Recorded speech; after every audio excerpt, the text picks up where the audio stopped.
তোমাদের সাথে আজ নতুন একটি ভিডিও শেয়ার করা যাক। এই বৃষ্টিকালে সবার জবা গাছেই দেখছি টুকটাক ফুল ফুটছে, কিন্তু আমারটাতে ফুলও ফুটছে না, আর পাতাগুলো কেমন যেন হলুদ হয়ে আছে।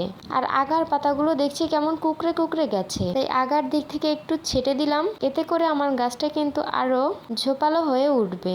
ডাল দুটো যেহেতু হেলে গিয়েছে, তার জন্য আমি একটা সাপোর্ট দিয়ে ডাল দুটো সোজা করার জন্য বেঁধে দিয়ে রাখছি। কিছুদিন আগেই খাবার দিয়েছি, তার জন্য গাছের মাটির গোড়াটাকে সামান্য পরিমাণে খুঁড়ে তারপরে জল দিয়ে নেব। আচ্ছা, তোমরা যদি কেউ জেনে থাকো যে আমার এই জবা গাছটার পাতা কেন হলুদ হয়ে গেছে, তা কিন্তু আমাকে অবশ্যই জানিও। এটা কিভাবে ঠিক হবে সেটাও কিন্তু আমাকে অবশ্যই জানিও। পার্সোনালি জবা গাছ কিন্তু আমার প্রিয় একটা ফুল, তাই খুব শখ করে একটা ডাল থেকে এই গাছটা গ্রো করেছি, কিন্তু এটা যে এমন হবে তা কখনোই বুঝতে পারিনি। ঠিকঠাক খাবার দিয়েও এটার যত্ন নিতে পারছি কি করব, তাই তোমরাই জানিও। আজ তবে চলি, বাই।